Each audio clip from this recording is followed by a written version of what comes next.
right, so just today we started learning and looking at how to not only plot improper fractions on a number line, but how to use the number line to help us compare improper fractions. This is going to kind of take just a part of that, kind of break it down into smaller pieces. So all we're going to look at right now in this video is plotting or placing improper fractions on a number line. In the next video then we'll move on to how to compare fractions on a number line. Okay, but let's start with a smaller piece of that. Okay, so we know that improper fractions, should have left that up there, improper fractions are any fractions that are larger than 1. So that might be 5/4, that might be 8/5, that might be 12/9. Okay, so those are all examples of improper fractions because your numerators are greater than your denominators. So now let's think about how do we plot these kinds of fractions on number lines.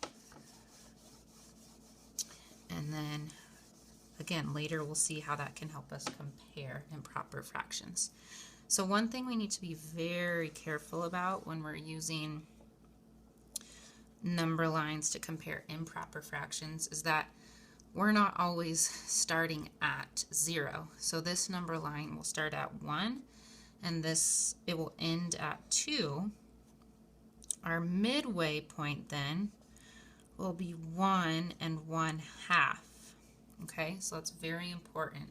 This is 1, not 0, and this is 1 and 1/2, not just half. Okay, so let's think of an improper fraction that we can plot on our number line. And I think we can start with 5/4. Okay, that's going to be our improper fraction. Again, it's improper because the numerator is larger than the denominator. If we made a model of this fraction, a tape model, it would look like this, where we could show two separate wholes.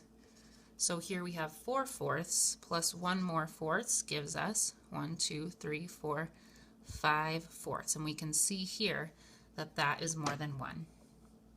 Another way we can show 5/4 and how we compose or build 5/4 is with a number bond. And I'll go ahead and do that down here. We'll come back to the number line in a second. So 5/4 can be decomposed into our 4/4, which is what we see right here, and one more fourth. Okay, so when we add 4/4 to one more fourth, we have 5/4. Okay, so we're doing this number bond because it's going to help us think about where to plot 5/4 on our number line. Okay, so if you need to write this down as an example somewhere, go ahead and do that, because again, when we're plotting improper fractions, we always want to know, we're going to start with how many does it take to make our whole, so we can tell how many additional fractions do we need to count up on our number line. And that will become more clear in just one second. Okay, so let's look again at our number line. Remember, our number line again is going to start at 1.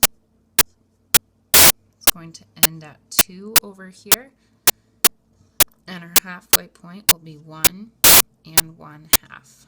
Okay, so just like we showed before with our number bond and our tape model, our 4/4 is actually going to be the same as 1.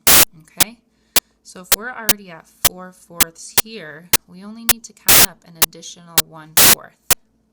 Now, how do I figure out where I should plot 1/4? We can use our other benchmarks on our number line. So I know that 2/4, again, if you need, we could kind of model it here. Excuse me, I know that 2 wholes is the same as 8/4. And I can prove that because if I split 1 whole into 4ths, I have 4. Another whole into 4ths, that's 4/4 plus another 4/4 gives me 8/4.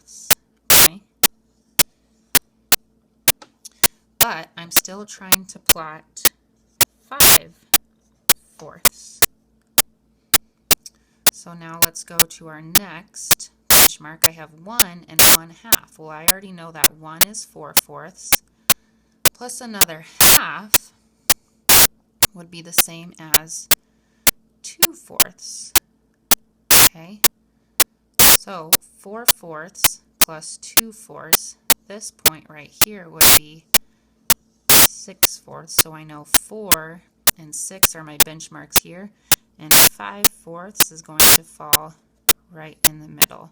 So if I wanted to plot 5/4 on this number line that started here at 1, it would fall right here, right in between 4/4 or 1 whole and 6/4 or 1 and 1/2.